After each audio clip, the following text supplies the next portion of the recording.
Hey everyone, I'm the storyteller, and tonight I've got some eerie stories to share. If you enjoy spine-chilling tales, make sure to subscribe and hit that like button. Also, let me know in the comments where you're watching from and what time it is. I love hearing from you.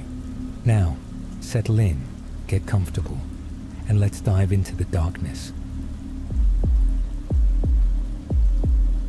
In the deep winter of the Sierra Nevada, as icy northern winds swept over snow-laden pine trees and the sky hung heavy with grey, a grim legend took shape around the fabled Forest of 1,000 Legs.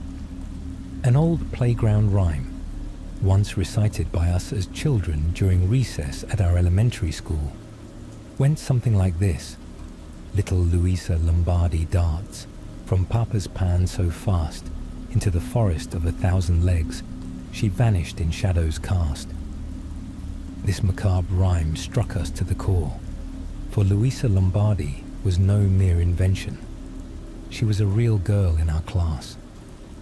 Louisa disappeared when we were in the 2nd grade, around 7 years old. Official reports claimed she had run a few dozen yards from her father Robert Lombardi's old farmhouse into the dark, sprawling woods of the Sierra Nevada. Of course, no one ever suggested that Robert had chased her with a frying pan, despite the playful exaggeration of our rhyme. I was too young then to grasp the full tragedy, and only many years later did my mother explain the sorrowful truth, a story not shocking, but profoundly heartbreaking. I still remember the first day Louisa was absent from school, a cold Monday following her mysterious disappearance the previous Friday. My mother told me it had been just days before Louisa's 7th birthday. Louisa had begged her father for a birthday sleepover party at their home. I recall how she excitedly described how she planned to ask Papa for a pajama party, a wish that filled me with both envy and awe, since as the only boy in our group, I'd never been allowed to spend the night with the girls. We all looked forward to her celebration, especially since her father, Robert Lombardi, was a retired entomologist, fondly nicknamed the Bug King in our small community, and his house brimmed with meticulously prepared butterfly specimens, beetles, and other insects that Louisa often proudly displayed to us. But on that fateful day, Robert Lombardi denied Louisa's request.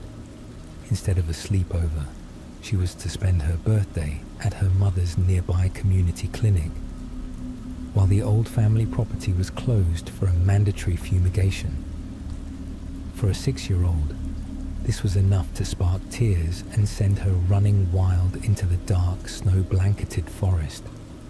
A forest everyone knew should only be entered with proper gear. The Lombardi woods needed no exaggeration by the nickname Forest of 1,000 Legs.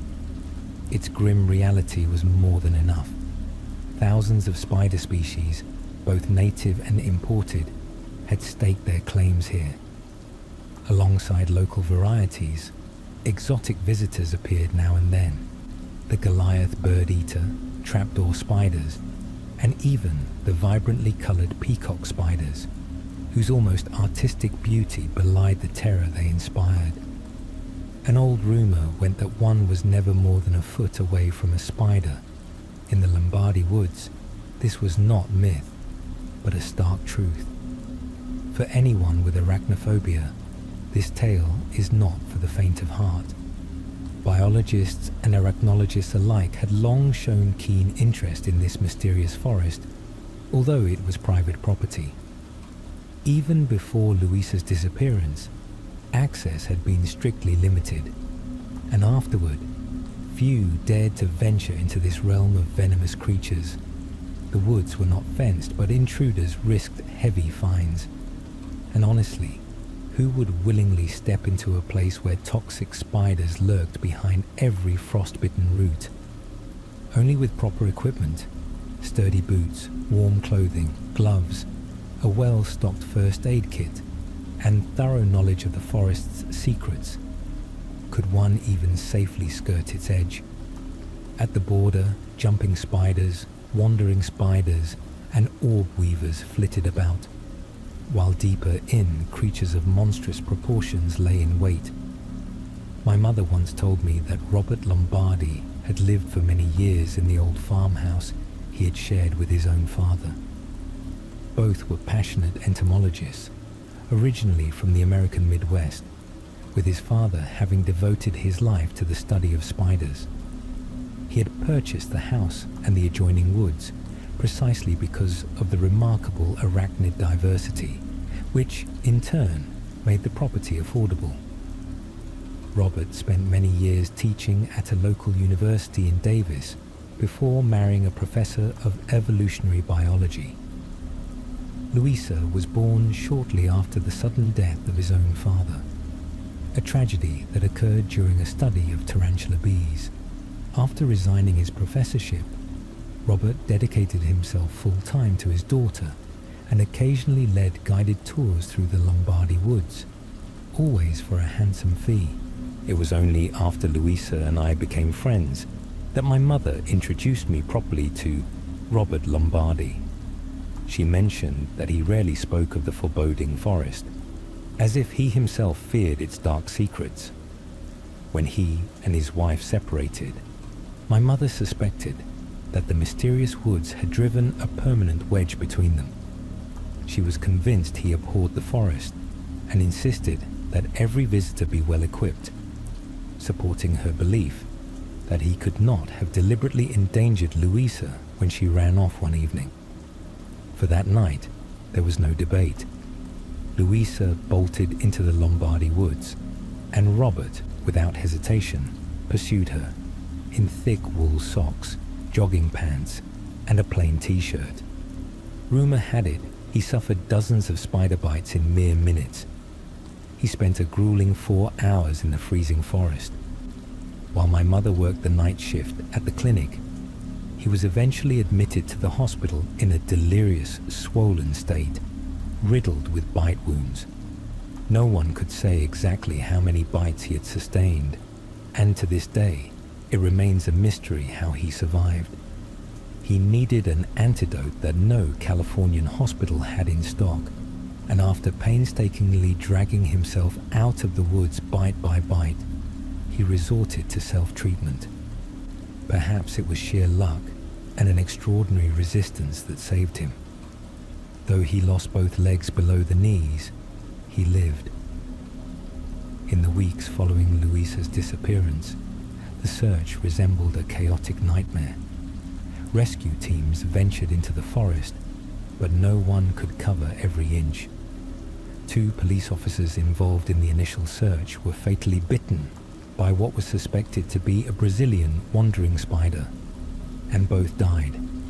Such spiders, normally native to South America, were rare in California, and without the proper anti-venom, their bites were lethal.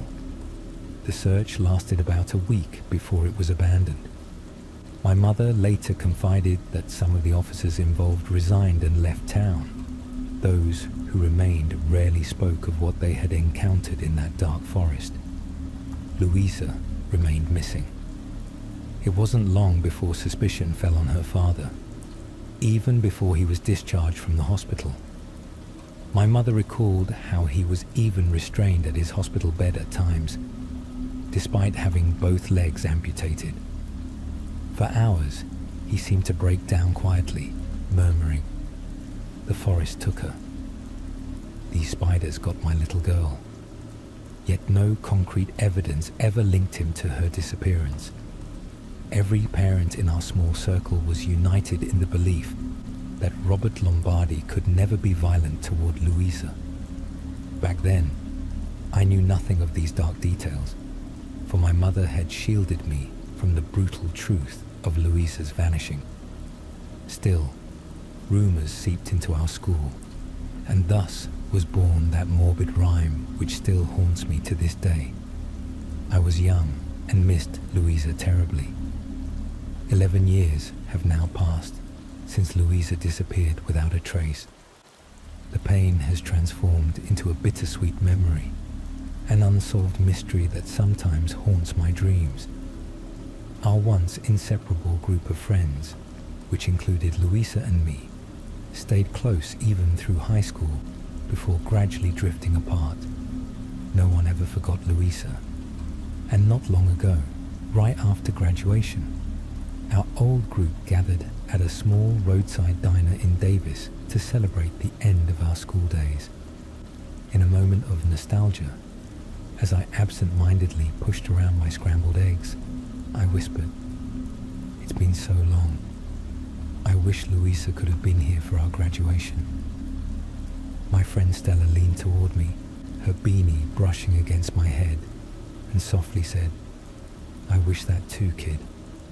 But I bet she'd be proud of us. We finally made it." That thought of Louisa lingered long into the night.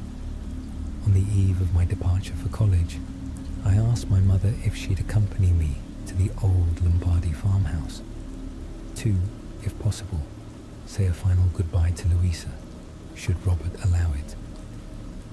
"All right," she said over breakfast. "It wouldn't hurt to take a look. You never forget a lost child, and if he, despite everything, still works on himself, maybe he'll let you in." So that afternoon, I drove my old station wagon along a snow-dusted country road toward the weathered farmhouse I hadn't seen in over a decade. As soon as I entered the gravel driveway, I noticed a sign of life, a thin curtain drawn in one of the front windows, hinting that someone was home. Perhaps Robert Lombardi wasn't eager to see me, but I ventured anyway. I climbed the creaking steps of the porch and spotted above the door a hand-carved wooden moon motif, freshly painted in a cool blue reminiscent of crisp Californian winter nights. I knocked, and after a moment the door opened. There he was, Robert Lombardi, his tired eyes meeting mine with a mix of curiosity and deep sorrow. "Hello, Mr. Lombardi. I stuttered, uncertain how to address him. "I'm Aaron Davis. My mom, Joanna, at the clinic told me about you." He opened the door a bit wider, and as recognition lit his face, he said, "Joanna's son, you were one of Louisa's friends, weren't you? Come on in and take off your shoes." I was amazed he remembered us all as I wiped my shoes on a welcome mat, decorated with an image of a moth's wing. "I remember every one of you," he said, with a slight nod, and led me into the spacious living room. Everywhere were framed insect specimens, shelves bowed under the weight of hefty, worn textbooks, and workbenches cluttered with meticulously arranged papers. Several terrariums of varying sizes lined the walls like trophy cases, the room seamlessly blending into an old-fashioned kitchen. A bright desk lamp reflected off a magnifying lens next to a modern laptop, as if Robert had just finished dissecting a giant beetle. It was comforting to see that his passion for entomology, despite his unimaginable loss, still burned bright. "What brings you here, kid?" he asked, while retrieving something from the refrigerator. "Well, we graduated in May, and I start college tomorrow," I explained hesitantly. "I often think about Louisa. I was wondering if you might have kept some of her things, a few mementos I could hold on to, if that's all right." With a casual shrug, he returned, carrying 2 bottles of craft beer. "For a little girl, there isn't much, besides those Hello Kitty comforters and a few plush toys. Beanie Babies, as they're called." "Beanie Babies." I laughed softly, recalling the colourful gifts I had once given her. "Want them back?" he teased, passing me the second bottle. "Just kidding. Her room is at the end of the hall." He led me along a long, familiar corridor, a hallway in which Louisa, our friends, and I had once run freely. Framed insect collections that we had accidentally dislodged as children still hung there. Finally, we reached Louisa's bedroom, almost unchanged from the memories I cherished. soft pastel pink walls adorned with cross-stitched art by her late grandmother. A canopy bed perfectly dressed in fresh Hello Kitty sheets. Shelves overflowing with stuffed animals, including an entire row of Beanie Babies I had given her. And astonishingly, a long terrarium on one wall in which, under the eerie glow of a black light, a massive, motionless black spider loomed. "That can't be," I whispered as I recognized the spider. Robert switched on the light, and the black light faded. The hefty spider recoiled, its long, delicate legs retracting into a shadowy nook. In a nearly reverent tone he murmured, "That's her, Lady Legs." Lady Legs was a hunting spider that Robert's own father had discovered in these very woods, long before Louisa was born. Over the years, many live specimens had appeared in the house, but Louisa had always had a peculiar fondness for this one. Robert once mentioned that some spider species might live up to 25 years, but Lady Legs was no tarantula. If it was indeed the same old Lady Legs, then she must be over 30 now. Can hunting spiders really live that long? I asked in disbelief as I inched closer to the terrarium. Standing in the doorway with his arms crossed, he replied dryly, "As far as we know, there's no other that reaches that age, except this one." I glanced out the window, which revealed the deep green snow-blanketed forest beyond. Outside, the dense, frost-laden woods shimmered in the last light of the afternoon sun. With trembling fingers, I caressed the cold surface of a bottle in my hand. But Lady was from the forest, right? How big do these spiders get? He didn't answer immediately. Instead, he took a large swig of beer and said quietly, "Unimaginably large. You'll see soon enough. I'm just stepping out into the hall for a moment."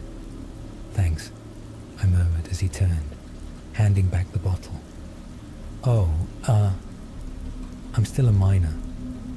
No one's going to report that," he replied with a soft laugh, then gestured toward Louisa's room.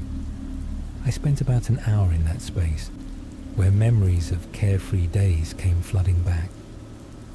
I picked up one of the small plush spiders from a shelf, gazed at framed photographs, snapshots of Louisa with her parents, group photos of us happy children, even an old class journal from first grade, in which Louisa had scribbled daily entries about Hello Kitty, playdates, and of course, insects. Some of her childish doodles brought a wry smile to my face, especially her playful, uniquely spelled version of centaur.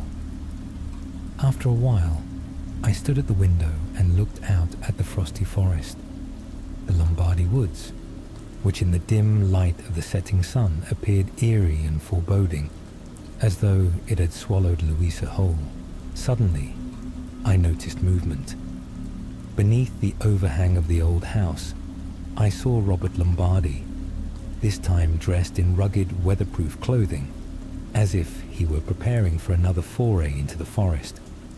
Instead of his usual flannel jacket, he now wore a heavy winter coat, a warm felt hat, and modern prosthetic legs paired with sturdy shoes. It was clear he was gearing up to return to that grim woodland. "You're going in," he said firmly, pointing toward the dark forest, a statement, not a suggestion.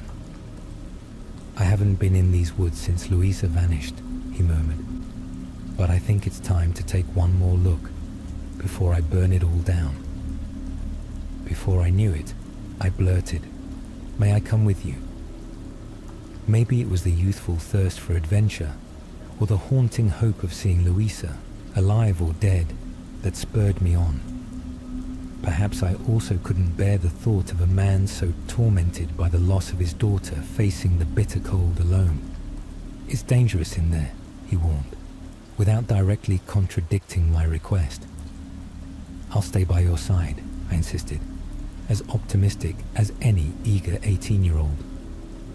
With a steely gaze, he helped pull on my oversized jacket, nearly reaching my knees, tight gloves, and boots, into which I was clumsily shoved.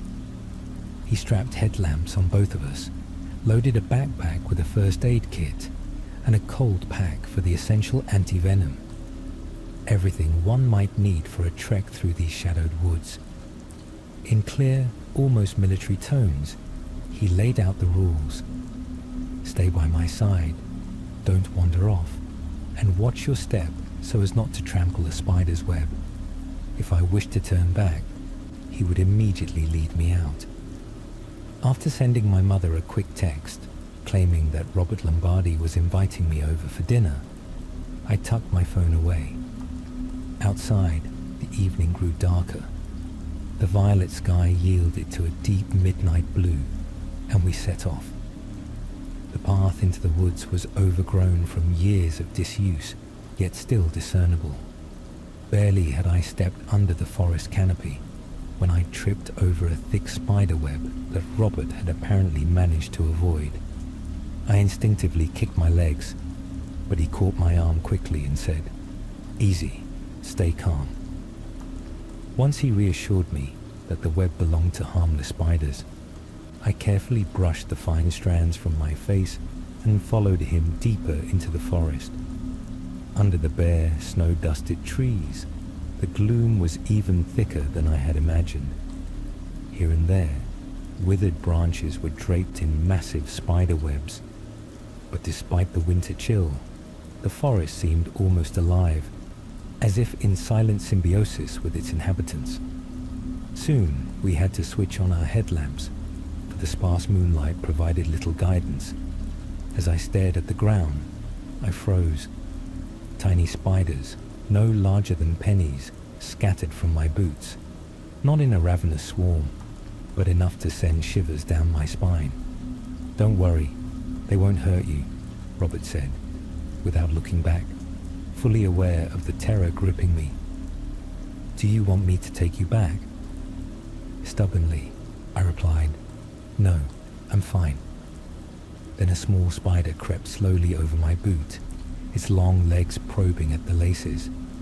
I shook it off vigorously and continued forward, always haunted by the unsettling feeling that hundreds of tiny creatures might be lurking beneath my protective gear. Before long, we reached a fork in the path. Suddenly Robert bent down, grabbed my sleeve, and pulled me close. "Look here," he whispered, as his headlamp illuminated the shadow of a gigantic spider, a full meter away, standing ominously and silently. This spider was as large as my hand, with two massive hairy legs raised in the air and pulsating red fangs that trembled in a sinister rhythm. With sharp, jerky movements, it inched toward us. "What is that?" I gasped. "That, my boy, is a Brazilian wandering spider," he murmured. "The species is called P. fera, normally native to South America, but it surfaced here in this isolated corner of the forest. Without the proper anti-venom, its bite can be deadly." He pulled on an extra pair of rugged gloves for added protection. Instinctively, I recoiled, but then he reached out to grab the spider. "No," I cried in horror as it lunged at his finger with a snapping motion. He pulled back, showing me that the glove was unscathed. "Don't worry, these gloves will hold up." He left me for a moment alone while I nervously scanned the dark forest. Our headlamps cast eerie beams over the towering treetops, and above us stretched a gigantic web in which shapes moved like living shadows. Suddenly, I heard a crunch under my boot. Fragile bones, remnants of an animal, scattered among frozen fragments of what once might have been a colossal tarantula. Had fierce battles taken place here long ago? "Damn it!" I exclaimed loudly, scarcely before Robert muttered, "Jesus," under his breath. I looked up and froze. Our headlamps revealed a massive spider web teeming with enormous spiders, bodies as round as glass jars, swollen abdomens, and thick, whip-like legs creeping menacingly. Glittering eyes reflected the light as heavy, Organic clicking sounds echoed through the forest, but the worst was yet to come. Slowly, almost laboriously, a creature began descending from the web. At first I thought it was a spider clutching a squirrel in its fangs, but upon closer inspection, I saw a grotesque transformation. The body of a rodent appeared split in two, its rear merging with a bloated, pulsating spider's body in a macabre centaur-like hybrid. It was as if nature itself had created a hideous parody.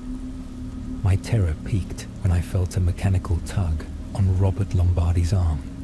His voice, barely audible, murmured, "What the hell?" My attention snapped to another horrifying sight. At the edge of the path lay a gaping pit, a deep, ominous hole from which a pale, ghostly face emerged.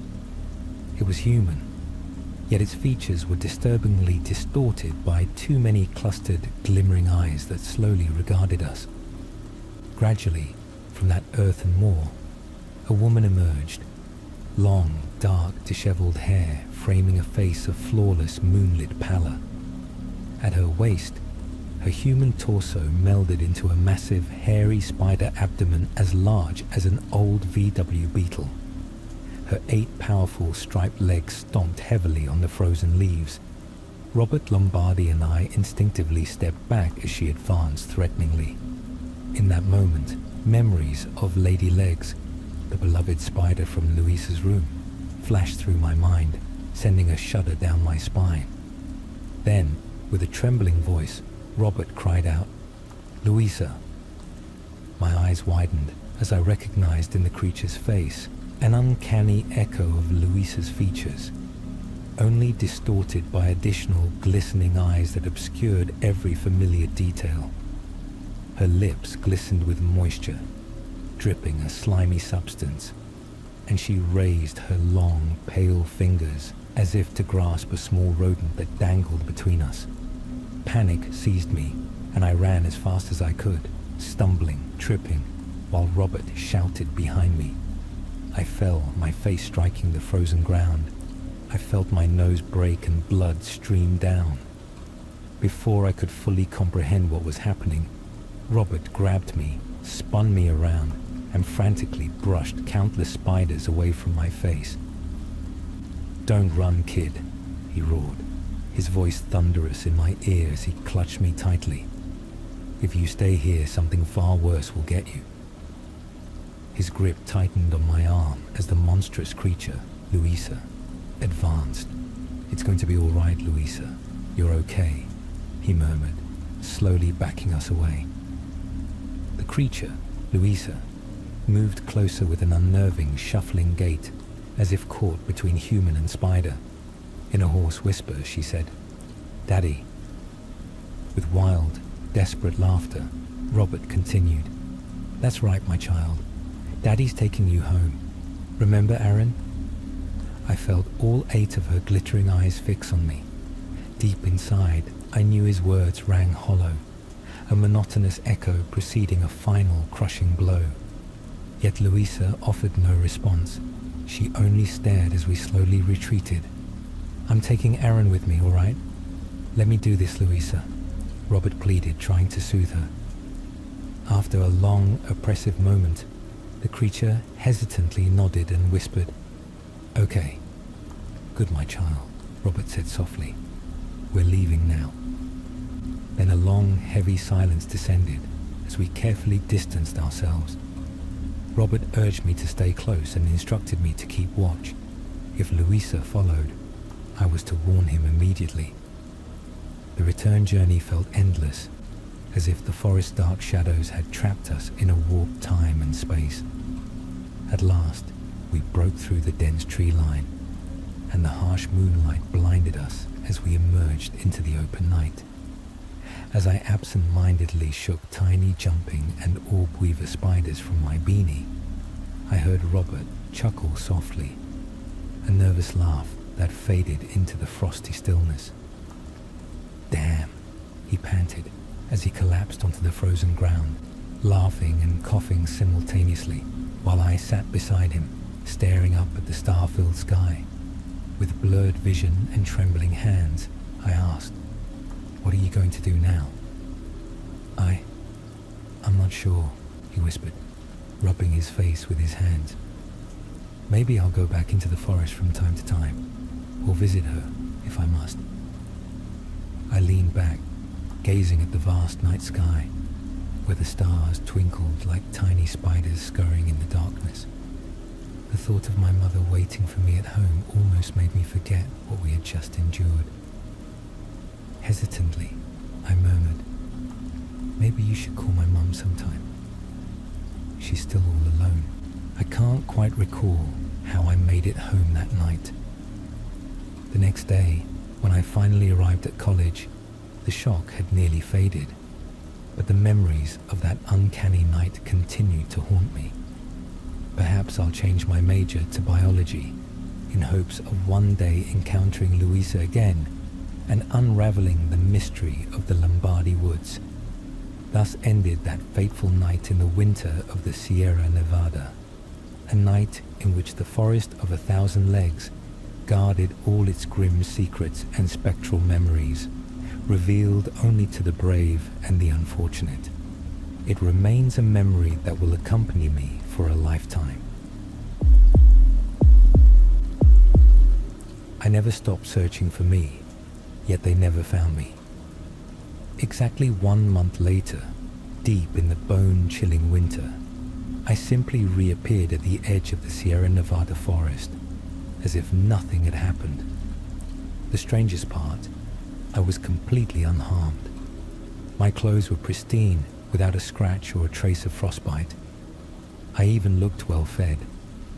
My last clear memory was of entering the farmhouse of my grandmother with her, only to later find myself lost in that ancient, towering forest. No one, neither the state police, nor the local townsfolk, nor even my dear grandmother, could explain how an 8-year-old boy survived 4 full weeks in the freezing cold without a single mark or injury. At that time, I was 8 years old and lived in a tiny town near Lake Tahoe, a place known for its heavy snows, cozy holiday markets with hot cider and roasted chestnuts, and vast, mysterious woodlands. It was in this very setting that I vanished one day without a trace, prompting an enormous search in which nearly every resident took part. Neighbors abandoned their work, sheriffs and officers scoured the pine forests for days with tracking dogs. Search parties of 5 or 10 people ventured deeper into the unforgiving wilderness, yet they never found me. On the day I reappeared, the sky was overcast and bitterly cold. Rumor had it that I was walking silently and calmly along a forest road when an older couple driving by recognized me from the missing person posters that had dominated local headlines. When they spoke to me, I answered in a friendly yet strangely distant tone. I have no recollection of that encounter now. In any event, the couple took me home to my grandmother, whose relief was so overwhelming that tears streamed down her face and her hands trembled as she embraced me. "Mark, honey, where on earth have you been?" she repeated over and over. When I said nothing, her tears fell even faster. She had suffered so much already. My parents had perished in a car accident, and she had raised me alone since I was 3. The whole town buzzed with astonishment. A community meeting was held in the modest diner by the local church. Nearly every neighbor wanted to know how I had survived. The police were invited. A local pastor even attended, and some folks whispered about a miracle. But all I could offer were confused, rambling answers, for I truly had no idea how I managed to endure that bitter winter. At the hospital, the doctors confirmed that I was in perfect health, no frostbite, and unbelievably, no signs of malnutrition. With nothing amiss physically, I was allowed to return home. Yet my grandmother insisted on taking me to a child psychologist several times a week, hoping to recover the lost memories. All that remained was an empty void, I never became anxious about it. It was as if I had been in a kind of deep, unresponsive sleep during those 4 weeks. Eventually, the therapy was abandoned since nobody made any progress. I did my best to move on. In the following years, I attended school as normally as any other kid, eventually enrolling at a local high school in Sacramento and later graduating with honors. During my youth, I managed to convince people that nothing extraordinary had happened, just a foolish misunderstanding during a winter hike, as some of the townsfolk would say. Deep down, however, everyone knew it was no ordinary disappearance, and that I had returned as if untouched by the ordeal. Much later, in my 20s, I would sometimes feel a shiver run down my spine when I was alone in my Sacramento apartment at night. I would stand in my kitchen, make a cup of tea, and ask myself, what really happened back then? Where had I been? Who or what had I encountered? But as quickly as these questions arose, the emptiness in my mind returned. Recently, though, dreams began to haunt me. At first, they were merely brief fragments, glimpses of forest trails, snow-capped pines, and the crunch of frost underfoot. I could ignore them at first, yet night after night, the visions grew more vivid. I saw the towering pines of the Sierra Nevada around me, heard the harsh caw of a raven, felt the sting of the cold air on my cheeks. Eventually, in these dreams, I began to see my grandmother, or rather, a figure who resembled her. This apparition stood at the edge of a clearing, beckoning me forward. Determined to uncover the truth, I decided to return to my hometown to confront my grandmother. She still lived in the old farmhouse where I had grown up. My wife Anna and my 6-year-old son Leon stayed in Sacramento. Though it was a holiday break, I needed to go alone so as not to have to explain too much. Late one afternoon, as I stood at my grandmother's door, I was greeted by the comforting aroma of her signature winter stew, a hearty soup with lentils and homemade noodles. She greeted me with a loving smile, though her eyes betrayed a trace of tension. Sitting in her living room, I asked her bluntly, "Grandma, do you remember the time when I disappeared for a whole month?" Her handheld spoon trembled as she fell silent. She looked at me as if she already knew where this conversation was headed. "Yes, Ma. I'll never forget. What's troubling you?" "I've been having nightmares, always of the forest, and," I hesitated, "of you. You lead me by the hand into the woods, and then you vanish." Her reaction was instantaneous, as if struck by a sudden shock. "I saw you playing outside that day. I was momentarily distracted, and when I looked out the window again, you were already at the forest's edge. But you weren't alone. I saw someone who looked just like me." Her voice dropped to a whisper, and her eyes filled with a long-held fear. I ran out shouting, "But you were gone." A chill ran down my spine, exactly as in my dreams. "Was it really your double, or do you think you imagined it?" I asked, voice quavering. She shook her head slowly. "It was your doppelganger. I can't explain it. Perhaps it was some malevolent spirit. People around here even talk about such doubles in these forests. Honestly, I don't know." My throat tightened. "Do you think something took me? Some force or a creature?" She swallowed hard, tears glistening in her eyes. At first, I believed in fairy tales, forest spirits or sinister beings that abduct children. Then I thought perhaps it was a ruthless kidnapper. In the end, I was just relieved to have you back alive. I couldn't bear asking any further. That very night, I was tormented by a dream that felt all too real. I found myself once again in the forest. This time, the weather was oddly mild, though snow still blanketed the ground. I could feel the sunlight on my skin and hear the crackling of twigs and the distant murmur of a stream. But then, as if a switch had been flipped, the forest fell silent. No birds, no rustling of leaves, only an oppressive hush. The sun slipped away, and darkness descended suddenly. As I groped through the gloom, I stumbled upon a staircase. There it was, standing in the midst of the towering pines with no sign of decay. A stone staircase, as if plucked from the interior of a house and abandoned in the wild. I hesitated, then stepped cautiously onto the first step. At that very moment, a cold hand rested on my shoulder, and I awoke drenched in sweat. After calming down, a long-forgotten memory resurfaced. I recalled an outing years ago with my grandfather near an old hunting cabin, about 2 kilometers from my grandmother's farmhouse. I remembered a short outdoor porch or a weathered wooden platform. Could that have been the staircase from my dream? Without delay, I decided to investigate. I informed Anna and Leon that I would be out that day. My grandmother, despite her aching back, insisted on accompanying me, worried as always about my safety.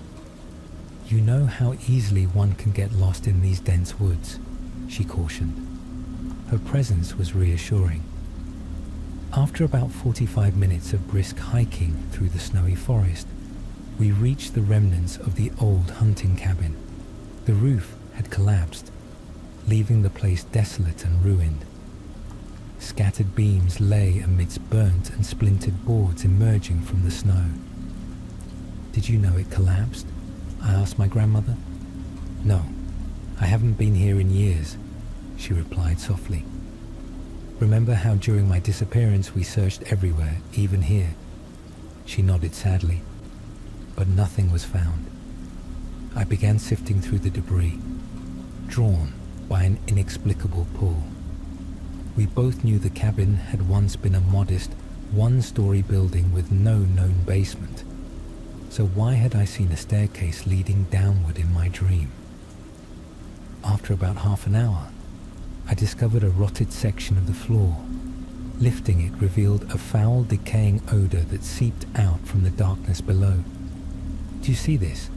There's a cavity down here," I exclaimed. My grandmother approached cautiously, and together we enlarged the gap. A stench of rot overwhelmed us as I shone my phone's light into the opening. What I saw left me speechless. An underground chamber lined with shelves holding glass jars filled with a milky liquid, and inside those jars, dismembered body parts. Eyes, ears, fingers, individual organs. On the opposite side, a heap of corpses lay, some partially decomposed, others disturbingly fresh. In the corner, I recognized the very staircase from my dreams, now old and decaying. My stomach churned. I had to turn away and even vomit. "What on earth is down there?" my grandmother gasped. "We have to get out and call the police. This is horrible," I stammered. We hurried back toward town. My voice caught in my throat as I described what I'd seen. Dead bodies, skeletal remains, organs scattered about. My grandmother was ashen, barely speaking a word. Once home, I called the sheriff. 2 detectives from the local police, Detective Vogel and his partner, Officer Wieland, arrived and were guided to the grim sight. Upon seeing it, both men paled instantly. Detective Vogel rushed outside to catch a breath of the cold night air, while Officer Wieland donned a protective mask and carefully descended into the cellar. In that moment, a vivid flashback hit me for the first time since childhood. I remembered being led into that very basement by someone who looked like my grandmother. Back then, the room was orderly. No corpses, no jars. Instead, there was soup. I had grown drowsy, lost consciousness, and when I awoke, I was naked, bound to a wooden table, my chest aching. I heard footsteps above and voices calling my name, but they passed by without finding me. Then came nothing but darkness. "Mark, are you all right?" Detective Vogel asked, noticing my vacant stare. "Yes, I just had a memory," I mumbled. "You look very pale. Shall we escort you out?" Officer Wheeland asked gently. I stood shakily, my legs trembling. "I think I need some fresh air." We all emerged, and my grandmother awaited us outside. "Did you find anything?" she asked the officers. Officer Wheeland only nodded silently, and it was clear that additional evidence technicians would soon be called. As we returned to town, I couldn't shake the feeling of being watched by the towering pines. Silent, immense witnesses. Later, I called Anna and explained what we had discovered. She was horrified and insisted that I return to Sacramento immediately, but I refused. I must stay until I learn more. Maybe then I'll finally understand what happened to me back then. That night, I slept in my old room at my grandmother's house. A room unchanged by time, with a shelf of children's books and animal posters on the walls. Sleep eluded me as every creak of the wooden floorboards brought back the dreadful image of that cellar. Around 3 a.m, I dreamed again. I was back in the cellar, yet this time a figure with wild hair and eyes glowing red smiled at me. The figure was neither wholly evil nor friendly, more like a predator scrutinizing its prey. Then, a blood-curdling scream echoed, and I awoke trembling. The next morning, I received a call from the state police. A man named Dr. Schaffer requested that I come to the station that afternoon to give my statement. Reluctantly, I agreed. After a short drive, I found myself in a stark interrogation room at the police precinct. Dr. Schaffer, clad entirely in black, with an intense gaze, sat across from me, leafing through a file bearing my name. Next to it lay a missing person photo of me from the day I vanished. "Tell me again exactly what you saw in that old hunting cabin, Mark," he said in a calm tone. I recounted everything. The jars, the stench of decay, the mysterious staircase. He took notes and remained cool and detached. At intervals, he questioned me about my earlier disappearance, who had found me, how I felt, what I had been wearing. Some details were hazy or fragmented in my memory. Then he asked something that sent a chill down my spine. "Do you know anything about a possible organ trafficking network?" I stared at him. No, but what I saw was worse than any black market. It looked more like an abandoned site for ritual experiments or unspeakable cruelties. Dr. Schaffer raised an eyebrow. We'll investigate thoroughly. There have been reports of other missing children in the area over the decades. After about an hour, Dr. Schaffer said someone else needed to speak with me. I was led into another room by an officer named Ms. Schneider. There, a distinguished man in a sleek black coat, leaning on an elegant cane, awaited me. His face seemed almost timeless, his dark hair and the eerie red glow in his eyes unnervingly familiar. He fixed me with an intense stare. "Good afternoon, Mark. I call myself Lucifer," he said. A chill ran down my spine. I had never seen him before, yet he felt inexplicably known. He smiled without blinking, which made him all the more unsettling. "You're the boy who vanished for a month in the forest and returned as if reborn," he said, in a deep, measured tone. "Do you have any idea what happened to you?" I shook my head, barely able to speak. Who are you?" "Just someone interested in extraordinary abilities," replied. Dr. Schaffer soon re-entered and declared the conversation over. Lucifer rose, fixed me with one long, penetrating look, and then vanished. What did it all mean? Why would someone like him be involved with the state police? I drove back to my hometown, utterly confused. The police were stumped, talking of organ trafficking and ritualistic crimes, when suddenly a mysterious man named Lucifer emerged, seemingly connected to my case. That very night, I experienced the worst nightmare yet. I found myself a child again in the basement of that ruined cabin. A figure resembling my grandmother fed me a bowl of mushroom soup. I grew drowsy, and when I woke, I was bound to a table. Overhead loomed a man, or perhaps a boy, with red eyes. He smiled, reached into my chest, and tore out organs.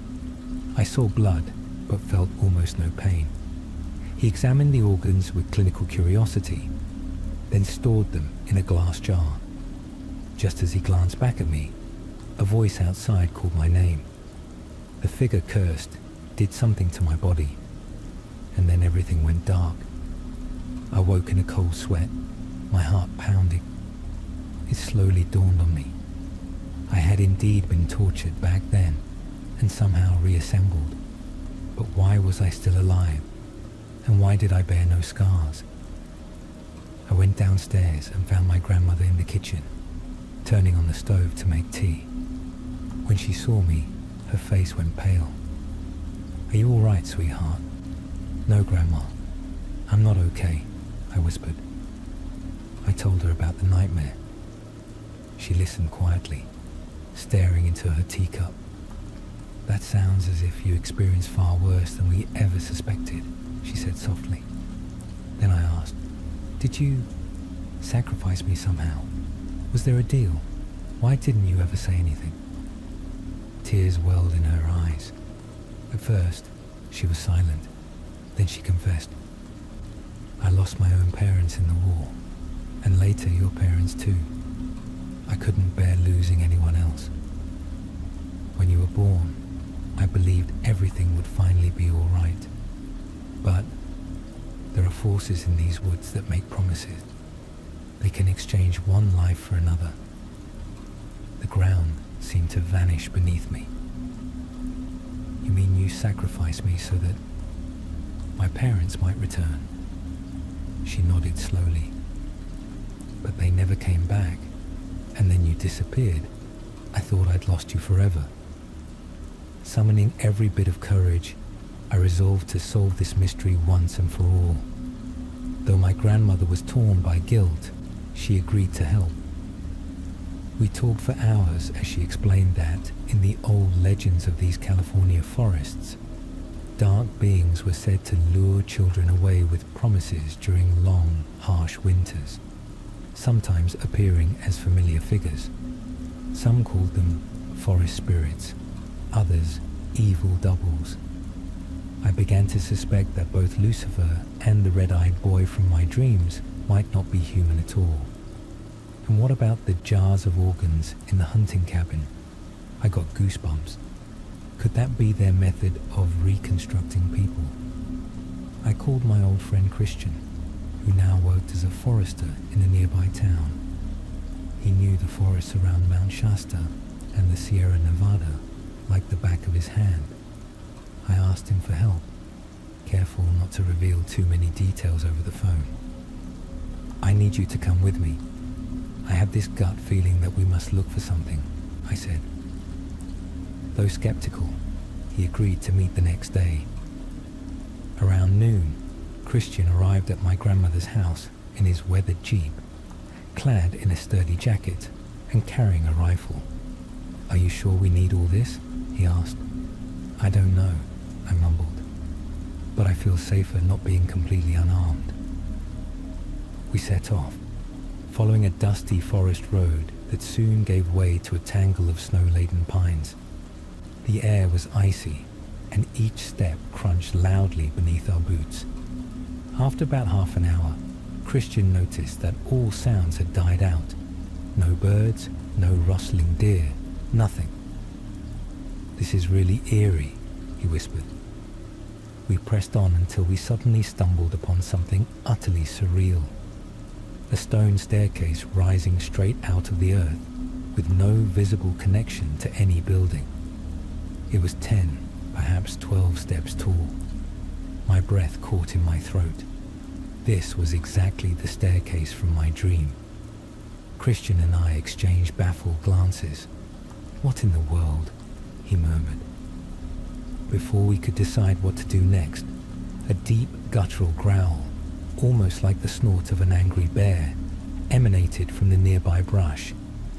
But what emerged was beyond any ordinary creature. A hideous hybrid, part wolf, part lizard, and something indescribable, sporting curved horns and claw-like hands. Its fur was patchy and scaly, and its eyes glowed with an infernal red. My blood ran cold. "Run!" I shouted to Christian. He raised his rifle and fired, but the creature only responded with a low, menacing snarl. Then it charged on all fours toward us. I bolted for the staircase, with Christian close behind. Moments later, I heard his scream, and everything went black. When I next opened my eyes, I was caught in a vision. I was a child again, standing in another part of the forest beside a boy with messy hair and red glowing eyes. He smiled at me and pulled me toward a spiral staircase that led into an otherworldly light. All the while, I felt a sharp pain in my chest. The boy handed me a small pill or capsule to ease the pain, murmuring, "I'm here to help you," even as his eyes remained ice cold. Then the vision dissolved, and I found myself once more in the snowy forest. Christian lay motionless, his head nowhere to be seen. I screamed, dropped beside him, and knelt in despair. Suddenly, between the trees appeared the man with the coat and cane. "Lucifer." "That's not your friend," he said softly as he stepped closer and touched the lifeless body. In seconds, Christian's remains began to disintegrate into a pile of old bones. "Christian was taken. What you saw was just an illusion, a lure for you." I was utterly stunned, feeling trapped in a living nightmare. Lucifer ordered me to stand. "We must leave before my son returns. He has a keen interest in you, Mark." As we emerged from the forest, I gathered every ounce of courage and demanded, "What exactly is going on? Who are you beings?" He inhaled deeply and said, "You're not like other humans. Long ago, a part of you was taken, your organs, if you will, and yet you survived. My son craves that secret." "Then, is your son the boy from my dreams?" I asked, shakily. Lucifer nodded. "He often masquerades as a savior. He once rescued you from that cellar after I had conducted certain experiments on you." My heart pounded in terror. "You were the one who tortured me." He glanced away, unrepentant. "It's complicated. Your grandmother struck a bargain with my son. She wanted to sacrifice you in hopes of bringing back your parents. My son was young then, unsure how to extract your unique gift of regeneration. So he summoned me. In the end, I freed you, erased your memories, and left you physically unharmed. You might not be my son, but your survival has piqued my interest. I had hoped you could live in peace. I didn't know whether to cry, curse, or run. But one thought was clear. Christian was in danger. He must be somewhere in the clutches of that creature. Or perhaps both he and my abductor were lost. Pressing my lips together, I asked, "What about my friend?" "Where is he?" Lucifer snapped his tongue. "He's in a place beyond human reach. My son uses him as leverage. He wants you to come to him." "Then I'll go to him to save Christian," I declared. Lucifer shook his head. "That will be a death sentence if you show up unprepared." That evening, I spent a long, restless time on the attic of my grandmother's house, setting up a small shelter. I could no longer trust to her, yet I was too exhausted to go elsewhere. She tried to speak, to explain, but I was too agitated. Around midnight, she knocked softly on the attic door. "Mark, may I come in?" I said nothing, and she entered silently with a steaming cup of tea. "I'm so sorry, dear. I regret making that deal." Tears streamed down her cheeks. "I only wanted your parents back, to give you a proper family. Instead, I sent you into this nightmare. Please forgive me." I exhaled shakily. "Grandma, it's madness. This Lucifer, your pack. It sounds like an old horror tale, but it's real. And I have to rescue Christian. Did you know about all this?" She nodded weakly. "I always knew there were dark forces in these woods. They say they can bring the dead back." I believed it in my desperation. We sat for a long while until the tea grew cold. The following morning, my phone rang. It was Dr. Schaefer from the state police. "Mr. Mark, our crime scene team couldn't locate any bodies or jars in the hunting cabin's basement, even though your statement mentioned them. Everything has collapsed and the evidence is gone. We can't explain it. Can you come in?" A surge of dread and confusion coursed through me. I said nothing about Lucifer or Christian. I only promised I'd come later. I then called Anna. "Honey, I won't be returning to Sacramento today. Please take care of Leon. It's complicated." She wanted to argue, but I hung up. I debated whether to seek out Lucifer or rely on the police. But what could law enforcement do against a creature like him? In the end, I decided to confront Lucifer myself. I needed to know how to rescue Christian without walking straight into death. I ventured alone into the forest, to the place where we had discovered the staircase. It still stood, though now looking even more fragile, weathered by years of storms and time. As I approached, I felt as if an invisible force enveloped the area, like a magical field. "Lucifer?" I called out timidly. "I'm here." Only the whisper of the wind answered.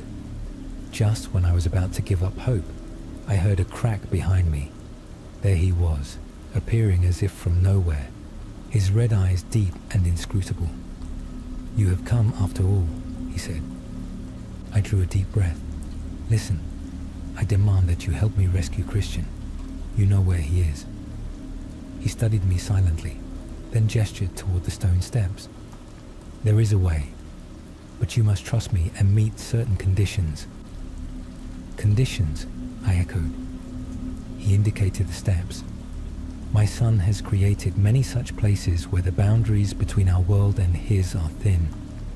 By stepping onto these stairs, you may reach realms beyond your understanding, but be warned, they can devour you if you're not strong enough." I swallowed hard. "If I do this, will I find Christian? Perhaps. But you will also encounter my son, and he will demand what he is owed. Your regenerative organs, if you will." A cold shiver ran through me. I knew my path was set. I could not abandon Christian. Lucifer then accompanied me back to my grandmother's house, where he waited as I hastily gathered a flashlight and a small knife, nothing more. My grandmother was visibly shaken when I told her I might not return. Still, I promised I'd do everything possible to survive. Stepping outside into the pale winter light, I saw Lucifer standing amid swirling snow and a grey, overcast sky. He pointed with his cane toward the forest. "Let's go." We reached the familiar stone staircase once more. "Now?" I asked, voice trembling. Lucifer nodded silently. My heart pounded so loudly I could almost hear it. Tentatively, I set my foot on the first step and was instantly drawn inward by a powerful pull.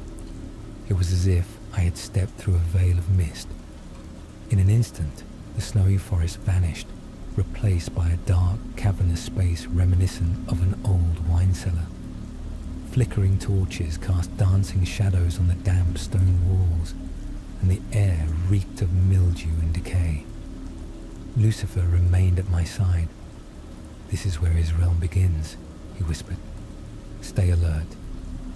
I looked around and noticed that at the far end of the room, a narrow flight of stairs descended further into gloom. The light was dim, barely illuminating a few feet ahead. In the distance, I saw figures leaning motionless against the wall. As I inched closer, I realized they were mummified bodies posed as if on display. A shudder ran over me. "Christian," I called softly. No answer came. Lucifer pointed to a heavy wooden door. "That way," he instructed. He tried the handle, but it was locked.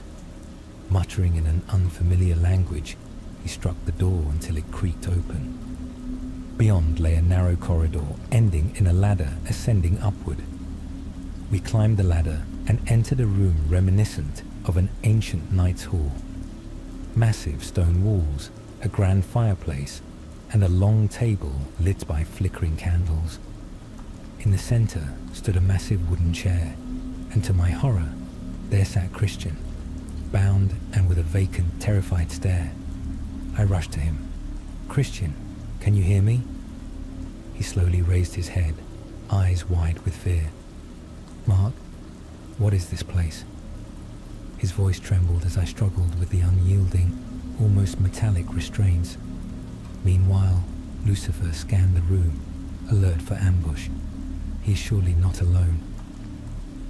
Just then, we heard a creak from an adjoining door. A slight, scruffy figure with unkempt hair and glowing eyes appeared. A boy. He grinned at me and then nodded toward Lucifer. "Father." I was stunned. The boy spoke as though Lucifer were indeed his father. Lucifer simply stared at him in silence. I stepped between the boy and Christian. "Let him go. Whatever you want from me. Just release him." The boy laughed. "I need your organs, Mark. You can regenerate them. With that gift, I will be immortal. Nothing can stop me." His voice echoed unnaturally through the hall. Lucifer stepped forward, lifting his cane. "You have disappointed me, my son. So many lives lost, and yet you never understood what truly matters. You can't simply tear away his power." The boy's eyes flashed dangerously. "You don't know any better. You were the one who tested those organs on him. In the end, he escaped. Now he belongs to me." I realized forces beyond human understanding were at work. I only wanted to save Christian. Without warning, I lunged for the restraints, struggling with every ounce of strength. The boy shrieked and charged at me with astonishing speed. In the blink of an eye, I felt a force grab me by the collar and hurl me against a stone wall. I gasped for air as Lucifer and his son clashed. A surreal battle of red sparks and supernatural blows that defied explanation. Christian wept softly from his chair. Seizing the moment, I knelt beside him and, using the small knife from my jacket, managed to cut through a section of the unyielding bindings. With a cracking sound, the restraints finally broke. "Come on, get up," I urged. Christian staggered, then slowly rose as I supported him. "Go, run," Lucifer bellowed. The boy threw an enraged glance at us, but Lucifer held him back. For a long moment, both stood facing each other in a silent, intense confrontation. Christian and I stumbled toward what we hoped was an exit. The labyrinth of corridors and stairs left us disoriented. In my mind, one thought prevailed. Back to the staircase. Somehow, we retraced our steps through the dank cellar lined with mummified figures and the foul stench of decay. A deafening scream suddenly echoed behind us, as if half the building were collapsing. Part of me hoped that Lucifer had defeated his son. Another part feared he might now be in pursuit. At last, we reached the spot where the staircase had first appeared. Now it looked crumbling and brittle, as if ready to collapse at any moment. Christian hesitated. What is all this?" I shook my head. "I don't know, but we have to go through. Trust me." We stepped onto the fragile steps and tumbled into a dark void. When I opened my eyes again, I was lying face down in the snow. My body trembled uncontrollably. Christian lay a few feet away, motionless. I crawled to him. "Christian, please, wake up." At first he didn't move. Then he coughed and slowly opened his eyes. He was there, real, with his head intact. Thank God. Confused, he looked around. "Mark, what happened? Was that a nightmare?" I shook my head. No, it wasn't. But we made it. We surveyed our surroundings. We were back in the Sierra Nevada, at exactly the spot where the staircase had been discovered. Yet there was no sign of the steps. Only the snowy ground, the tall pines, and an unsettling silence. No creature, no sign of Lucifer. Christian was still visibly shaken. It took us over an hour to regain our composure and find our way back to town. My legs felt leaden, and Christian's mind was fogged, as if he could barely recall the past few days. Only a vague sense of captivity remained. Late in the afternoon, we finally emerged onto the main road. A mail carrier in his pickup truck slammed on the brakes and stared at us in disbelief. We looked like two ghosts, dirty, exhausted, and emerging from nowhere. He drove us straight to town. Our return naturally caused quite a stir, though not nearly as much as when I had vanished as a child. Most people never grasped the severity of what had happened. My grandmother embraced us both and wept with relief. I helped Christian into a guest room in her house. Later that evening, when quiet finally settled, I sat alone in the living room with a crackling cherry wood fire in the old cast iron stove and heavy snow falling outside. I wondered if I would ever understand who or what Lucifer and his son truly were, or how I had come to possess the mysterious ability to regenerate my organs. Was there some darkness within me I had never known? Grandma soon joined me with a bowl of hot tea, and we talked about everything. Even that day when I reappeared after my disappearance. This time, however, her eyes shone with not just sorrow, but hope. "I know I cannot undo my mistakes, Mark, but perhaps you can now live a life free of fear." I shrugged. I hope so. At least Christian is safe. Yet I knew deep down that something out there might continue to haunt me. Lucifer's eyes had held a cold promise. Had he survived the conflict? And his son, was he truly defeated? Or was he still lurking in the dark corners of the forest? In the following week, I tried to resume my old life. I returned to Sacramento, reunited with Anna and little Leon, and embraced them joyfully.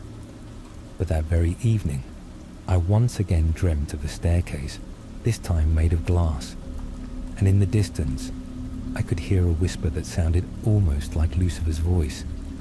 I felt it calling me. I awoke trembling. Would it ever end? Was I cursed to be forever bound to these haunted woods? Sometimes I wonder if everyone who mysteriously disappears in these parts falls into the clutches of that creature. If all those missing are trapped in an in-between world, accessible only through such enigmatic staircases. Perhaps I was simply lucky for Lucifer.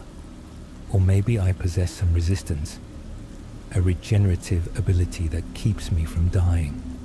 One thing is certain, it isn't over. The ancient pines of the Sierra Nevada murmur secrets not meant for the modern world. I have seen the darkness and paid its price. Whatever comes next, I pray I am ready, and that I can protect my family. For I know that one day, that burning red gaze will find me again.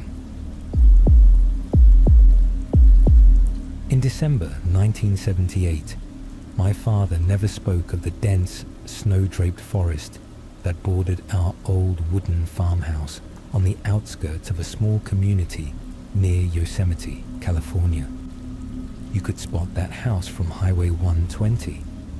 A weathered structure with a creaking porch and battered wooden shutters that we would bolt shut each winter to keep out the biting chill. When I think of my father, I picture him as a taciturn and stern forester, a man whose quiet determination was known by nearly every soul in our tight-knit town, a man both respected and silently feared. He labored in the wintry expanse of the Sierra Nevada with an unyielding discipline, as if carrying the burden of a secret too dangerous to share with the world, or with me. The winters in our corner of California were long and unforgiving.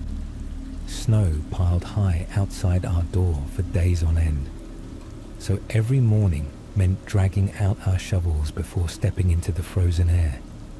The icy wind would howl around the corners of our home, slicing across your face like a sharpened blade. Our house sat on a modest rise, enclosed by an old stone wall built by early settlers and weathered by time.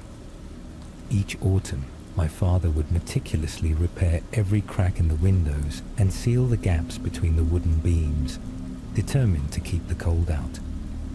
Yet on the bitterest nights, a persistent draft would slip through, a keening sound that robbed me of sleep and left me with strange, unsettling dreams. At dawn, as a weak light struggled through heavy, overcast skies, I would gaze longingly at the blanket of white. Often, I imagined myself standing there, small and slight, wrapped in an oversized parka, while raven-like birds circled overhead, disappearing into the overcast sky, only to re-emerge as stark silhouettes against the grey. That desolate quiet, which seemed to define the Californian winter, became a constant companion in my childhood. Beautiful in its pristine isolation, yet hauntingly remote, and sometimes oppressively melancholic. Before sunrise, when the world was still cloaked in darkness and bitter frost, my father would step out into the wilderness. He donned the thick, patched winter coat he'd worn long before I was born, its worn fabric carefully mended by my mother, Margaret, whose steady hands had saved it more than once. An old faded hat sat atop his head, and a trusted Remington shotgun was slung over his broad shoulder, lending him the air of a relic from another era. I often wondered how he managed to roam the deep forest for hours even when the snow lay knee-deep. He trudged through that endless white, ever vigilant. To outsiders, it might have looked like routine duty, but I sensed he was battling something unseen, or trying desperately to keep at bay a presence lurking in the wintry depths. At those early hours, I would press my face to the frosted window, catching only fleeting glimpses of his figure receding into the tall pines, swallowed by the vast wilderness. It was then I realized that his life was defined by sacrifice and solitude. No days off, no vacations. The forest had him in its grip. My mother once confided that he'd been a reserved, almost silent man, even in his youth. Yet after he moved here, his secretive nature deepened. I never learned exactly what he sought in that remote forest, though the set of his jaw and the hardened look in his eyes hinted that he did far more than merely manage timber or track game. While my father roamed the wilds, my mother, Margaret, remained in our modest kitchen. It was a small, nearly square room with a low ceiling and a worn wooden chandelier holding 2 dim Edison bulbs. An ancient cast-iron stove crackled softly, filling the space with warmth. Mother prepared hearty meals, thick potato soup with oversized dumplings, robust beef stews, whose aromas still linger in my memory, and crusty sourdough bread kneaded lovingly by hand. As she worked, she would hum old folk tunes, reminiscent of early American settlers and native ballads, melodies that seeped into the walls, though the words remain mysterious to me even now. That gentle humming, mingling with the soft crackle of the stove and the whistling wind slipping through the window frames, was a soothing counterpoint to the harsh world outside. I often watched her, absorbed in her precise, almost ritualistic movements. In those moments, she seemed both introspective and tender, a beacon of warmth against the icy night where my father patrolled. Yet the moment he returned in the evening, that humming died instantly. He would remove his hat, shake the snow from his broad shoulders, and set the shotgun back at its usual spot beside a well-worn hunting knife. With a quiet, caring gesture, Margaret would offer him a steaming cup of herbal tea or a bowl of hot stew. In that brief, poignant instant, as her humming faded into silence, I knew that my father's presence brought an unspoken gravity that hushed even the most comforting sounds. Father rarely spoke to me, yet he seemed more forthcoming with my older brother, Leon. Perhaps it was Leon's fearless glimmer, a boldness that I both envied and admired, that earned my father's silent approval. Leon was taller and sturdier, seemingly impervious to the bitter cold. I would shake my head in disbelief when I saw him, clad in nothing more than a thin sweater against the harsh elements. In contrast, my father took quiet pride in Leon's rugged resilience. Evenings often found Leon and father on our creaking porch, wrapped in a heavy wool blanket as they sat watching the fading daylight over the snowy ridge. I would sneak to the window, observing them share hushed words, a nod here, a fleeting smile there. Those tender moments between them revealed a side of my father that he never showed me. I never understood why I was left out. That exclusion carved a deep, aching jealousy into my heart, a lonely pain born of silence and quiet resignation. At school, my reticence only deepened. The other children teased me as the mute son of the silent forester. I would catch glimpses of Leon laughing among friends, a stark contrast to my own isolation. Once, after a scuffle with classmates who mocked me relentlessly, Leon did nothing to intervene. Whether he hadn't noticed or was too absorbed in his own world, I couldn't tell. I felt alone, misunderstood, confined within a silence that mirrored the one my father had always embodied. Yet despite my isolation, the forest held an inexplicable allure for me. Late in the afternoon, I would stand at its edge, watching as snowflakes descended silently upon towering pines and redwoods, blanketing them in white. In those moments, the forest stretched out like an endless sea of snow and dark evergreens, breathtakingly beautiful, yet eerily still. Every crack of a branch or sudden flutter of a bird's wings echoed like a distant whisper, as if the forest itself were breathing a secret language. I fancied that I could hear the pulse of the wild, a timeless, mysterious rhythm interwoven with the falling snow. Father never spoke of what he encountered out there. Oddly, he rarely brought home game, a curious omission for a forester and hunter officially on duty. Instead, murmurs began to circulate in town. Some said he wasn't a normal forester at all, but a guardian watching over something ancient, a secret known only in local legends and whispered Native American tales. I heard fragments, forest spirits, mystic lights, cursed clearings, words I did not fully understand then, but which fanned the embers of my own curiosity.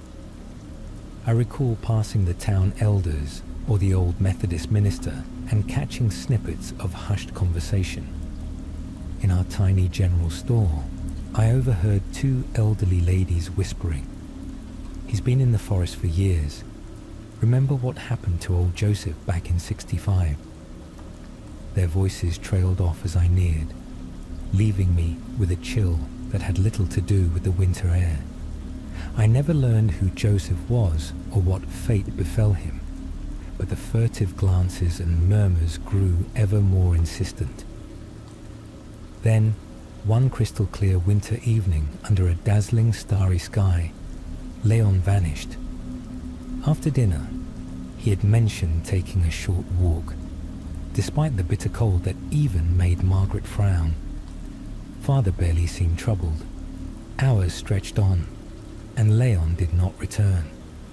As Margaret paced the kitchen in growing distress, Father stared stoically into the dark, as if awaiting some sign. Finally, he picked up his shotgun and stepped out into the freezing night with a flashlight in hand. I watched from our window as his figure receded into the looming pines, head bowed against the relentless cold. I could scarcely imagine how Leon could wander so long in that darkness without seeking shelter. When Father returned alone, his face was ashen, and his eyes smoldered with a mix of anger and sorrow, perhaps both. With tears streaming down her face, Margaret asked in a trembling whisper what had happened. Father managed only a horse. He's gone. That was the beginning of an oppressive silence that would envelop our home in the days and weeks that followed. We alerted the local sheriff, who, with a squad of K9 units and volunteer searchers, combed the sprawling forest. The subsequent days were bleak and desolate. Every evening, I clung desperately to the hope that Leon might return. Red-frosted hands and nose, but alive. Yet no trace of him emerged. Not even footprints could be discerned through the relentless swirling snow. Margaret barely slept, spending restless nights in Leon's room, cradling his pillow or staring out the window where icy drafts seeped in. I was too young to understand the magnitude of our loss or how to comfort her. I often lingered by the empty closet where Leon's favorite baseball posters once hung, running my fingers over the worn wood as I imagined his laughter echoing in the halls. But then the harsh reality struck. He was gone, swallowed by the forest, claimed by that silent, snowy wilderness that might never yield him again. Father withdrew into a grim, self-imposed solitude. He left at dawn and returned well past dusk, never speaking of where he had been or what he had done. Yet I sensed his every step was a search for Leon. The snow became both foe and ally. It might reveal a track, yet it also blanketed every sign with its silent white shroud. One evening, as I sat in Leon's room studying one of his old sketches, a drawing of a forest trail lined with strange, spectral figures, Father appeared suddenly behind me. His usually guarded eyes were bloodshot, as if he had not slept for days. In a trembling murmur, he said, "The spirits." I recoiled, staring at him in confusion. He spoke haltingly of ancient local legends, passed down among the Native American tribes and early settlers of the Sierra. Tales of people who vanished when the snow fell and nights grew unnaturally long. He insisted he had seen inexplicable signs, traces that defied ordinary explanation. "I've witnessed it myself," he said, clenching his fists as if to hold back a terror too vast to name. "There are things in the forest that are neither man nor beast. They come for whoever they wish, leaving behind clues dismissed as mere hallucinations." At the time, I thought Father had lost his mind in grief, but in the days that followed, doubt began to creep into my heart. The sheriff eventually called off the search. No evidence, no clues.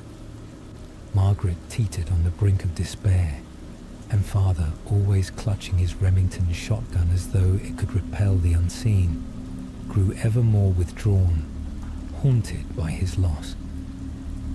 Then, one bone-chilling morning, nearly a month after Leon's disappearance, I discovered a strange note taped to our front door. The paper was yellowed and brittle, with dried pine needles attached that crumbled at the touch. In crisp, almost mechanical handwriting it read, "Exchange, $30,000. Send only the mother." My breath caught in my throat. I tore the note from the door and ran to Father, who accepted it without a word. Margaret had seen it too. Her eyes widened in horror, as if holding a death sentence in her trembling hands. "What do they want with money?" I asked, voice quavering. "If they're truly those spirits, why would they need cash?" Margaret shook her head silently, her eyes glassy yet resolute. "If it means getting Leon back, we'll pay," she declared. Neither Father nor I objected. Even he, who prided himself on controlling every detail, remained grimly silent. That same day, Margaret and Father drove to the local bank in our small town, withdrawing nearly all their savings, a lifetime's work summed up in crinkled bills. With trembling fingers, she recounted the cash repeatedly before placing it in an old wicker basket. In our modest kitchen, that bundle of money looked unreal, as if it were ransom out of a hard-boiled crime novel. And yet, everything was deadly serious.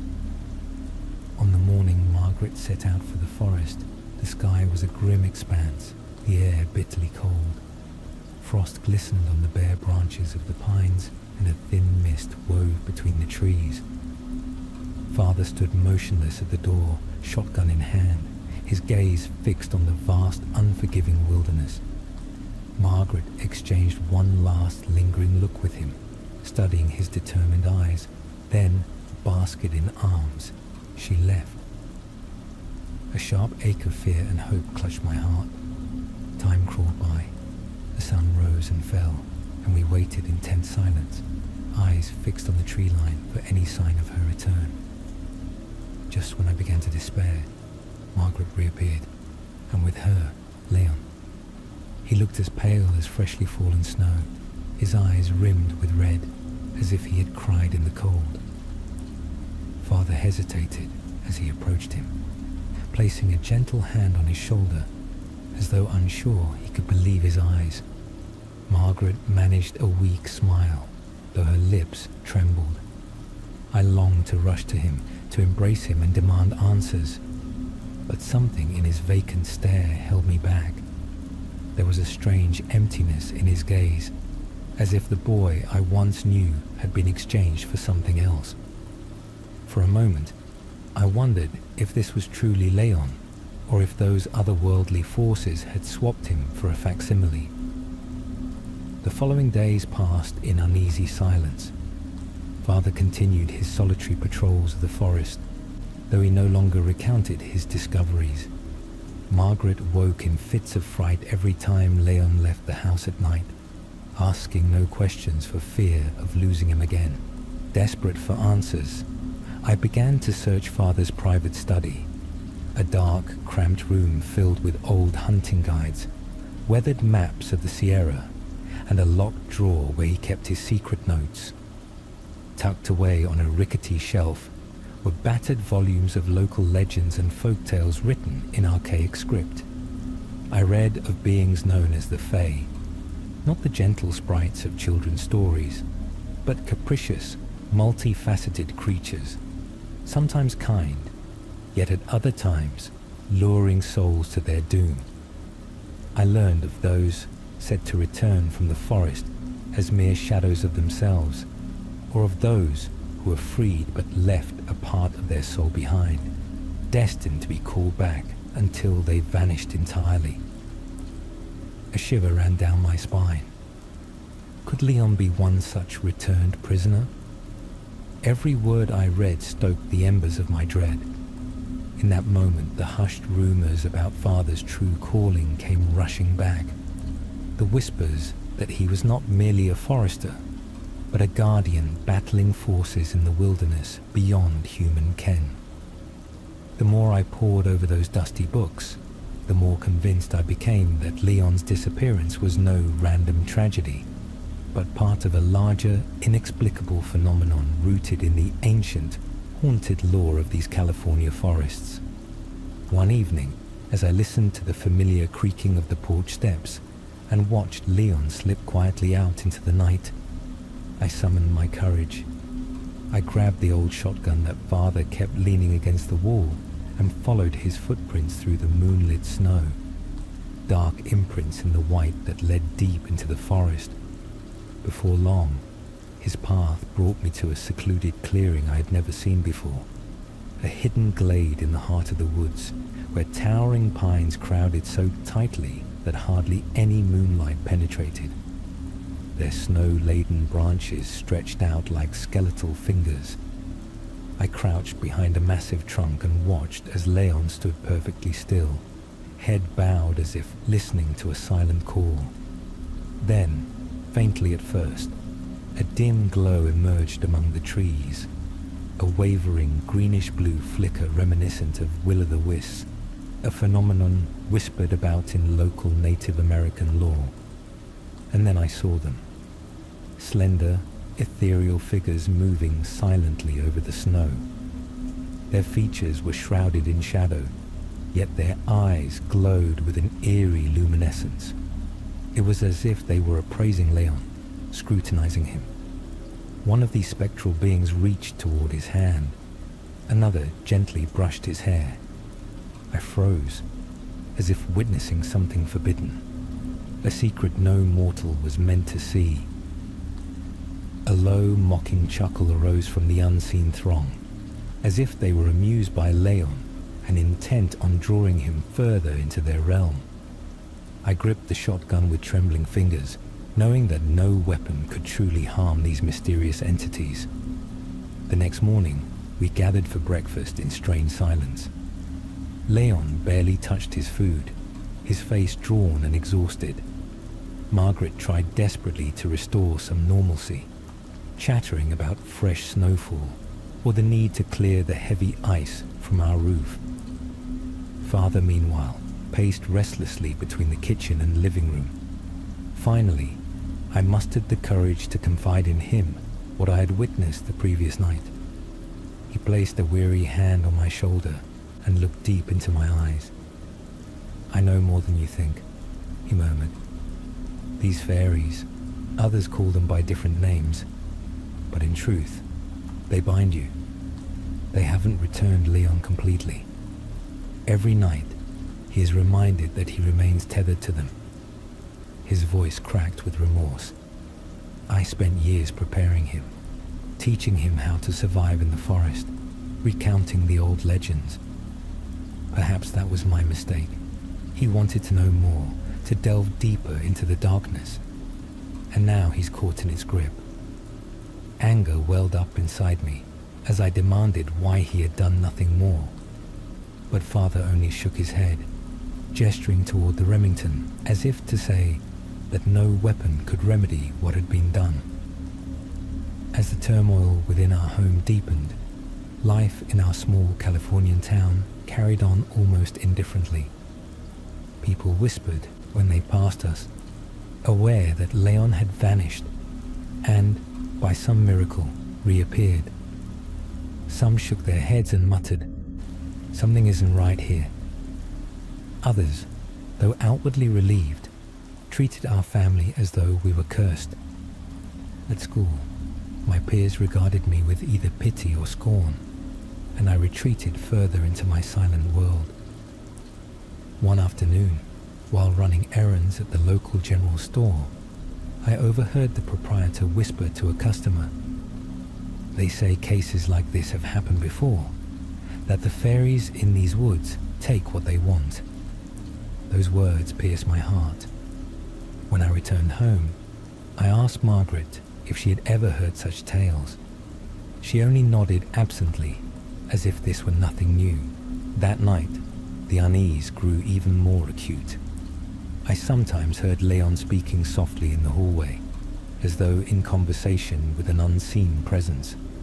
Once, I caught him before the bathroom mirror, staring at his own reflection while murmuring incomprehensible words. When he noticed me, he spun around and growled, "Get out!"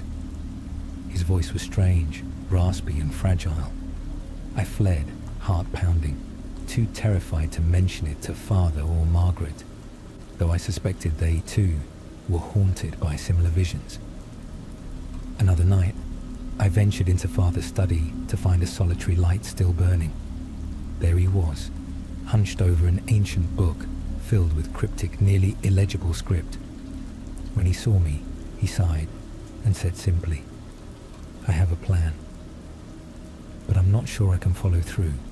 He pointed to the book, in which were detailed rituals, incantations to be spoken, symbols drawn in the snow, candles lit to summon or banish the Fae.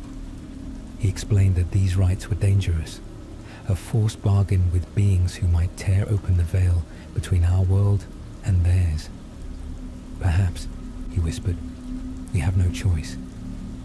Either we break this curse, or one night, Leon will vanish for good." In the days that followed, I watched as Father stealthily gathered candles, salts, and dried herbs prized in old lore as protective charms. He sought counsel from a reclusive old man on the outskirts of town, a man reputed to know much about witchcraft and Native American legends. Father returned even more withdrawn than before, but determination shone in his weary eyes. Margaret, though she sensed what was coming, asked no more questions. She appeared drained by sorrow, clinging to her singular hope that Leon would not be lost to the forest again. At last, the evening arrived when Father once more took up his shotgun and led me to the forest's edge. Leon had already reached a clearing, as he often did, beneath the pale glow of the moon, with snow crunching underfoot in the silent, icy night. We retraced his tracks to that eerie glade. Hidden behind a towering pine, we finally saw him, standing in the center of a circle of softly glowing, dancing lights, the very lights that had first lured us into this nightmare. The spectral Fae swirled around him, their murmurs filling the night air. Father signaled for me to remain back. He stepped to the clearing's edge, placed the shotgun carefully on the snow, and retrieved from his pack the items he had prepared: candles, a small vial of dark liquid, and a pouch of herbs. In a voice barely above a whisper, he began to recite the incantations he had learned from that ancient book. His words, though fragile, resonated in the cold air, and I felt as though electricity danced around us. At that moment, the Fae erupted into a shrill, mocking giggle. They circled Father, their eyes glinting with a strange green luminescence. Leon stood transfixed, as if in a trance. With a sudden motion, Father tossed the herbs into the air, and then a flash of light burst forth across the clearing, accompanied by a nauseating stench, as if the herbs had instantly combusted. Then came a force, a gust of furious wind that swept from the Fae circle. My knees buckled, and I clutched a nearby pine trunk. Amidst the roaring wind, Father cried out a single word that was swallowed by the tempest: "Banish!" Between the trees, a ghostly light flared, and the Fae scattered with a chorus of anguished collective shrieks. With pain contorting his face, Father rushed to Leon. "Come back," he bellowed. Yet Leon remained unmoving, frozen as though carved from ice. At that moment, a particularly slender fairy, barely taller than a small child, with skin shimmering silver in the moonlight, darted between Leon and Father. I watched from a distance as Father staggered backward, falling into the snow. Something compelled me then, despite Father's silent command to remain hidden. I rushed forward and, without thinking, grasped Leon's shoulder. His eyes were closed, his breath ragged. "Leon," I shouted with every ounce of strength. "Wake up. Come back to us." In that heart-stopping moment, Leon's eyes fluttered open, revealing a deep, indescribable sorrow, as if he were recalling memories long suppressed. The Fae's cries reached a piercing pitch, shaking me to the core. Then, the silver-skinned creature recoiled, weakened for just a moment, and Father seized the opportunity to pull Leon from the circle of fading lights. For a long, breathless moment, an eerie silence fell, as if the very sound of the night had been snuffed out. The lights dimmed, and the Fae melted back into the darkness, leaving only the rustle of the trees and our ragged breaths. Leon trembled as Father and I supported him, and without another word, we trudged back through the snow. Father slung his shotgun over his shoulder once more, never once glancing back. A strange mix of triumph, terror, and relief washed over me, as though we had only temporarily driven the Fae back, knowing full well they might return. Even as an inexplicable pressure lingered in the night air, I clung to a fragile hope that, perhaps, we had reclaimed Leon, if only for a little while. Back home, Margaret greeted us with a face drained of colour, her eyes fixed immediately on Leon, and she burst into tears of relief when she saw that, at least physically, he was whole. She gently helped him to bed, wrapping him in warm blankets and rubbing his frostbitten hands until he finally opened his eyes and looked at us.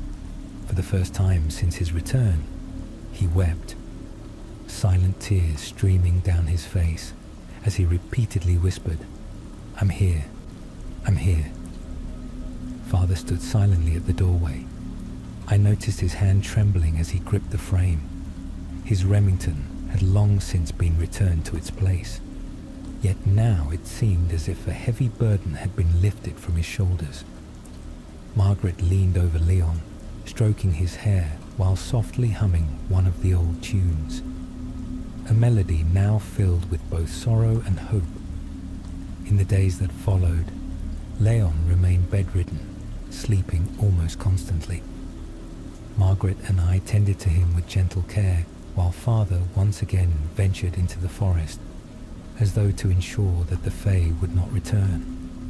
Though the snowfall deepened and the temperatures plummeted further, our home seemed to radiate a cautious warmth, perhaps born of the hope that we had, at last, brought Leon back to us.